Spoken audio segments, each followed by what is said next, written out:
நீங்கள் சொந்தமாக digital car rental business ஆரம்பிக்க தயாரா? சுவிட்சர்லாந்தில் இப்போது புதிய வாய்ப்பு. சிட்டி மூவ் மொபிலிட்டியுடன் உங்கள் கனவை நனவாக்குங்கள். முழுமையான சப்போர்ட், மாடர்ன் சிஸ்டம், எளிய செட்டப் மூலம் நீங்கள் உங்கள் சொந்த கார் வாடகை வியாபாரத்தை தொடங்கலாம். இன்றே தொடங்குங்கள். மேலதிக தகவல்களுக்கு QR கோடை ஸ்கேன் செய்யுங்கள் அல்லது இப்போது எங்களை தொடர்பு கொள்ளுங்கள். சிட்டி மூவ் மொபிலிட்டி, உங்கள் வெற்றிக்கான நம்பிக்கையான துணை. இது சுவிஸ் தமிழ் டிவியின் இன்றைய பிரதான செய்திகள். செய்தி ஆசிரியர் தேவாமதன். செய்திகளை வாசிக்கும் நான் துரையப்ப வினோத் கண்ணன். முதலில் தலைப்புச் செய்திகள். பிரெஞ்சு பேசும் கண்டோன்கள் குடியேற்ற கட்டுப்பாட்டுக்கு எதிர்ப்பு. சுவிட்சர்லாந்து பொருளாதாரத்தில் சூரிச் பங்கு வகிப்பதாக தகவல். ஓய்வூதிய வயதிற்கு பிறகும் வேலை செய்வோர் அதிகரிப்பு. ஜெய்வா அருகே வீட்டு தீ விபத்து. 94 வயது பெண் உயிரிழப்பு. சுவிட்சர்லாந்தில் வேலையில்லா நலத்திட்டத்தில் தொழில்நுட்ப கோளாறு. ரயில் நிலையங்களில் சிகரெட் கட்டுப்பாட்டுக்கு கோரிக்கை. ஜெனிவா எல்லை பகுதி பணியாளர்களுக்கு பதிவு அவசியம். இதுவரைக்கும் எங்களுடைய சேனலை சப்ஸ்கிரைப் செய்யாதவர்கள் சப்ஸ்கிரைப் செய்து எங்களுக்கான ஆதரவுகளை வழங்குங்கள். தொடர்பான விரிவான செய்திகள். எவ்வளவு காலம்தான் பழைய வீட்டிலேயே வாழ்க்கையை ஓட்டுவீங்க? உங்கள் பழைய வீட்டையும் பழைய சமையல் அறையையும் புதிதாக மாற்றும் நேரம் வந்தாச்சு. ஆமாம், நவீனமும் தரமும் நிறைந்த வீட்டை உருவாக்க சுவிஸில் இருக்கவே இருக்கிறது மாடர்ன் ஹவுஸ் GmbH. எமது சேவையால் இனிமேல் உங்கள் வீட்டில் எல்லாமே புதுசுதான். குறைந்த செலவு, அதிக தரம், நம்பிக்கையான நம்மவர் நிறுவனம் மாடர்ன் ஹவுஸ் GmbH நிறுவனம். சுவிட்சர்லாந்தில் குடியேற்றத்தை கட்டுப்படுத்தும் முயற்சிக்கு எதிராக பிரெஞ்சு மொழி பேசும் மேற்கு பகுதி கண்டோன்கள் ஒருமித்தமாக எதிர்ப்பு தெரிவித்துள்ளன. Conference of western Swiss governments திங்கட்கிழமை வெளியிட்ட அறிக்கையில் சுவிஸ் பீப்பிள்ஸ் பார்ட்டி முன்வைத்துள்ள 10 மில்லியனுக்கு இல்லை என்ற மக்கள் முன்முயற்சியை திடமாக எதிர்க்கிறோம் என்று கூறியுள்ளது. ஜூன் 14 அன்று தேசிய வாக்கெடுப்பில் இந்த முன்முயற்சி தீர்மானிக்கப்பட உள்ளது. இது குறித்து CGSO தெரிவித்ததாவது, இந்த நடவடிக்கை சுவிட்சர்லாந்தின் பொருளாதாரத்திற்கு நீண்ட கால பாதிப்பை ஏற்படுத்தக்கூடியதோடு ஐரோப்பிய ஒன்றியத்தோடு உள்ள இருதரப்பு ஒப்பந்தங்களையும் ஆபத்துக்கு உள்ளாக்கும் என எச்சரித்துள்ளது. மேலும் மக்கள் தொகை வளர்ச்சி மந்தமாக உள்ள சில கண்டோன்கள், குறிப்பாக ஜூரா, இந்த முன்முயற்சியால் அதிகமாக பாதிக்கப்படக்கூடும் என்றும் கூறப்பட்டுள்ளது. தொழிலாளர் பற்றாக்குறை, பொருளாதார வளர்ச்சி குறைவு போன்ற சவால்கள் மேலும் தீவிரமடைய வாய்ப்பு இருப்பதாகவும் அவர்கள் குறிப்பிடுகின்றனர். சுவிட்சர்லாந்தில் குடியேற்றம் தொடர்பான விவாதம் மீண்டும் தீவிரமடைந்துள்ள நிலையில் இந்த முன்முயற்சி குறித்து அரசியல் கட்சிகள், பொருளாதார அமைப்புகள் மற்றும் பிராந்திய நிர்வாகங்களுக்கிடையே கருத்து வேறுபாடுகள் தெளிவாக வெளிப்படுகின்றன.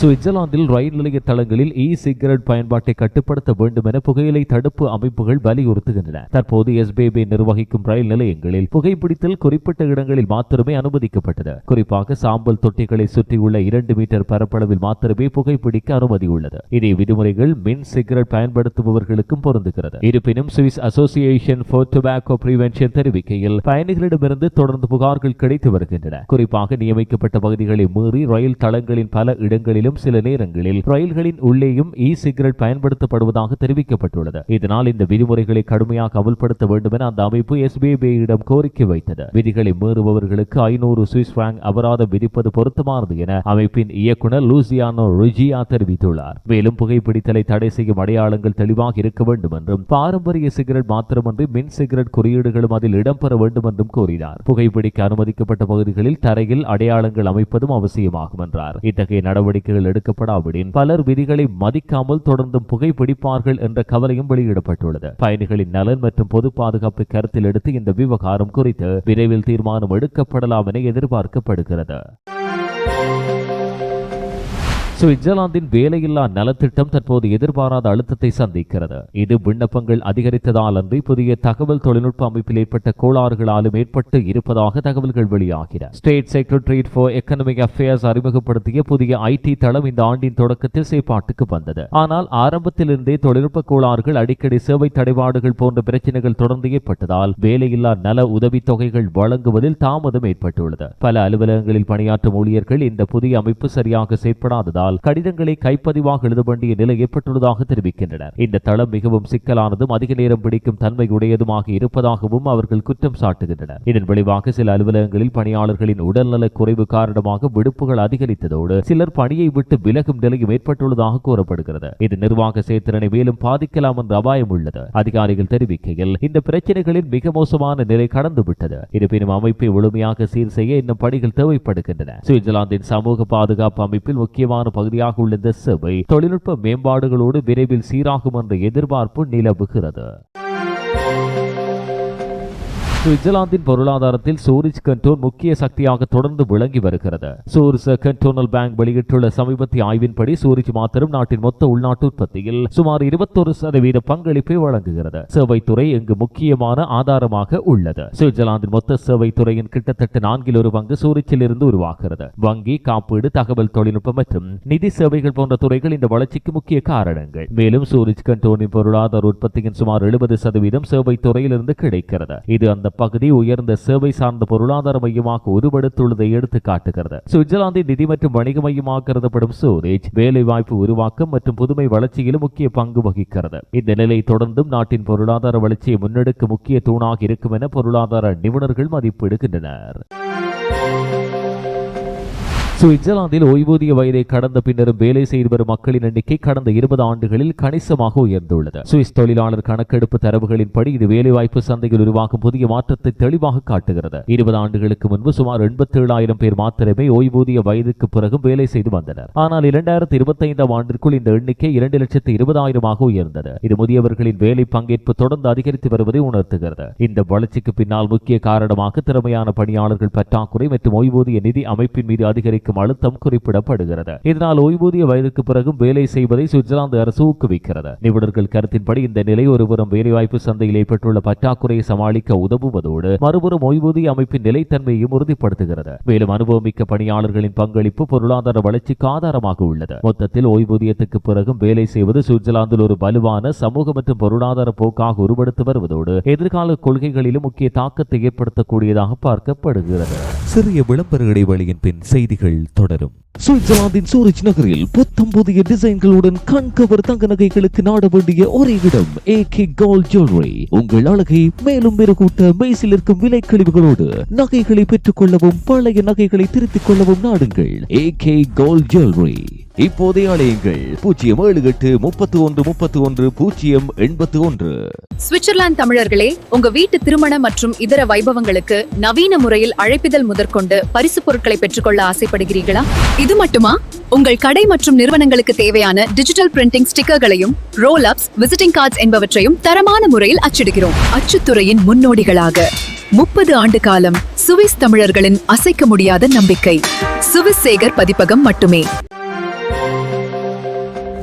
சுவிட்சர்லாந்தில் கிராண்ட் சக்கோனெக்ஸ் பகுதியில் வியாழக்கிழமை மாலை ஏற்பட்ட வீட்டு தீ விபத்தில் 94 வயதான பெண் ஒருவர் உயிரிழந்தார். இந்த சம்பவம் அந்த பகுதியில் சோகத்தை ஏற்படுத்தியது. இரவு 8 மணிக்கு பின்னர் தீயணைப்பு படையினருக்கு அவசர அழைப்பு வந்தது. சம்பவ இடத்துக்கு விரைந்த அவர்கள் ஒரு குடியிருப்பு கட்டிடத்தின் முதல் மாடி வீட்டில் இருந்து கடுமையான புகை வெளியேறுவதை கண்டனர். உடனடியாக மீட்பு நடவடிக்கைகள் மேற்கொள்ளப்பட்டு சில நிமிடங்களில் அந்த பெண் வெளியே கொண்டு வரப்பட்டார். ஆனால் அவருக்கு வழங்கப்பட்ட உயிர் காக்கும் சிகிச்சைகள் பலன் அளிக்காமல் அவர் அங்கேயே உயிரிழந்துள்ளார். தீ விபத்து விரைவாக கட்டுப்படுத்தப்பட்டதால் அது ஒரு அறைக்குள் மாத்திரமே பரவியுள்ளது. இந்த சம்பவத்தில் வேறு யாருக்கும் காயமில்லை. தீ விபத்துக்கான துல்லியமான காரணங்களை அதிகாரிகள் விசாரிக்கின்றனர். சுவிட்சர்லாந்தில் வீட்டு தீ விபத்துகள் தொடர்பாக பாதுகாப்பு விழிப்புணர்வு மீண்டும் முக்கியத்துவம் பெற வேண்டியதை இந்த சம்பவம் நினைவூட்டுகிறது.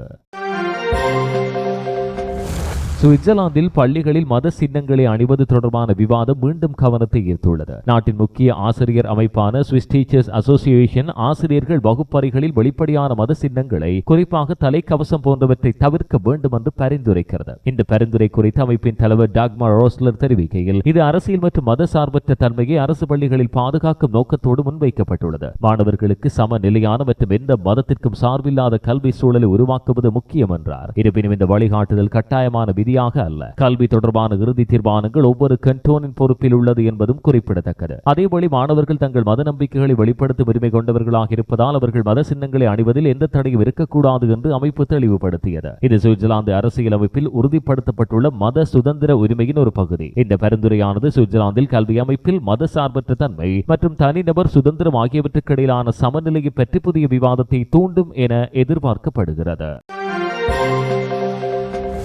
சுவிட்சர்லாந்தில் நகரங்களில் புறாக்களின் எண்ணிக்கையை கட்டுப்படுத்துவது குறித்து அதிகாரிகளுக்கிடையே கருத்து வேறுபாடு அதிகரிக்கிறது. குறிப்பாக சூரிச் நகரில் ஆண்டுதோறும் சுமார் 1000 புறாக்கள் அழிக்கப்படுகின்றன. இது கட்டிட சேதம் மற்றும் சுகாதார ஆபத்துகளை குறைக்கும் நோக்கத்தோடு மேற்கொள்ளப்படும் நடவடிக்கையாக இருந்தாலும் சமீபத்தில் வெளியான படங்களின் காரணமாக மக்கள் மத்தியில் கடும் எதிர்ப்பை ஏற்படுத்தியுள்ளது. மறுபுறம் ஜெனிவா மற்றும் லவுசான் போன்ற நகரங்கள் வேறுபட்ட முறையை பின்பற்றுகின்றன. இங்கு புறாக்களுக்கு உணவு வழங்குவதை தடை செய்வதன் மூலம் அவற்றின் எண்ணிக்கையை இயற்கையாக குறைக்க முயற்சிக்கப்படுகிறது. இருப்பினும் விலங்கு நல அமைப்புகள் இந்த இரு அணுகுமுறை முறைகளும் போதுமானதாக இல்லை என்று தெரிவிக்கின்றன. புறாக்களுக்கு கட்டுப்படுத்தப்பட்ட கூட்டு வசதிகள் ஏற்படுத்துவது மனிதநேயமான மற்றும் நீண்ட கால தீர்வாக இருக்கும் என்கின்றனர். இதற்கிடையில் பொதுமக்களுக்கு முக்கிய எச்சரிக்கை ஒன்றும் விடுக்கப்பட்டது. தனியார் வீடுகள் அல்லது பால்கனிகளில் இருக்கும் புறா கூடுகளை அகற்றுவது சட்டவிரோதமானது. சுவிட்சர்லாந்தின் கூட்டாட்சி சட்டங்களின் கீழ் கூடு அமைத்துள்ள பறவைகள் அனைத்தும் பாதுகாக்கப்படுகின்றன. இதில் புறாக்களும் அடங்குகின்றன. புறா மேலாண்மை குறித்து நகரங்களுக்கு இடையிலான இந்த வேறுபட்ட அணுகுமுறைகள் சுற்றுச்சூழல் பாதுகாப்பு, விலங்கு நலம் மற்றும் நகர நிர்வாகம் ஆகியவற்றின் சமநிலையை பற்றி மேலும் விவாதங்களை தூண்டும் நிலையில் இருக்கின்றன. சுவிட்சர்லாந்தின் ஜெனிவா நகரில் பணிபுரியும் பிரான்ஸ் எல்லைப்பகுதி வாழ் தொழிலாளர்கள் மீண்டும் பதிவு செய்ய வேண்டும் என அங்குள்ள அதிகாரிகள் வலியுறுத்தினர். இந்த கணக்கெடுப்பு மிகவும் முக்கியமானதாக உள்ளது. ஏனென்றால் இது ஜெனிவா கண்டோனின் நிதி பகிர்வு முறையோடு நேரடியாக தொடர்புடையது. இந்த முறையின் கீழ் ஜெனிவா கண்டோன் ஒவ்வொரு ஆண்டும் அண்டை பிராந்தியங்களுக்கு நூற்றுக்கணக்கான மில்லியன் பிராங்குகளை வழங்குகிறது. 2025 ஆண்டில் மாத்திரம் இந்த தொகை சுமார் 400 மில்லியன் சுவிஸ் பிராங்காக உயர்ந்தது. இந்த நிதி போக்குவரத்து, பள்ளிகள் உள்ளிட்ட உள்ளூர் பொது சேவைகளை ஆதரிக்க பயன்படுகிறது. பெரும்பாலான எல்லை தொழிலாளர்கள் தானாகவே கணக்கில் சேர்க்கப்பட்டாலும் சுவிஸ் குடியுரிமையாளர் அல்லது இரட்டை குடியுரிமை கொண்டவர்கள் தனியாக பதிவு செய்ய வேண்டியது அவசியம். இதை மே மாத நடுப்பகுதிக்குள் செய்யாவிட்டால் அவர்கள் வசிக்கும் நகராட்சிகள் பெற வேண்டிய நிதி பங்கில் இழப்பு ஏற்பட வாய்ப்புள்ளது. எனவே சம்பந்தப்பட்டவர்கள் இந்த பதிவு செயல்முறையை தவறாமல் நிறைவு செய்ய வேண்டும் என்றும் அதிகாரிகள் எச்சரிக்கின்றனர். இது உள்ளூர் சேவைகள் மற்றும் கட்டமைப்புகளின் நிதி நிலைத்தன்மைக்கு முக்கிய பங்காற்றுகிறது.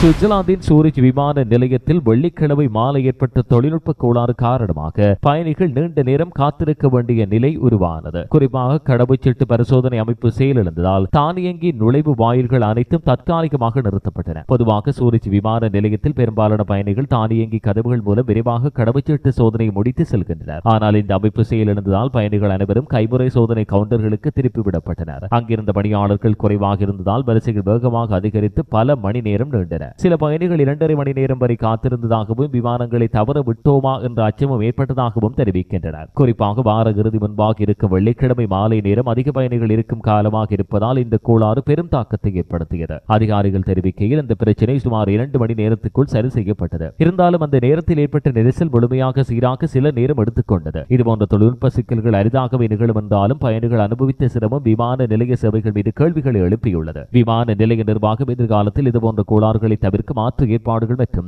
கூடுதல் பணியாளர்கள் போன்ற பாதுகாப்பு நடவடிக்கைகள் தேவைப்படுகின்றன என பயணிகள் கருத்து வெளியிட்டுள்ளனர். இந்தளவோடு சுவிஸ் தமிழ் டிவியின் இன்றைய பிரதான செய்திகள் நிறைவுக்கு வருகின்றன. இதுபோன்ற மேலதிக செய்திகளை பார்வையிட எங்களுடைய இணையதளமான swistamil24.com அணுகுங்கள். வணக்கம்.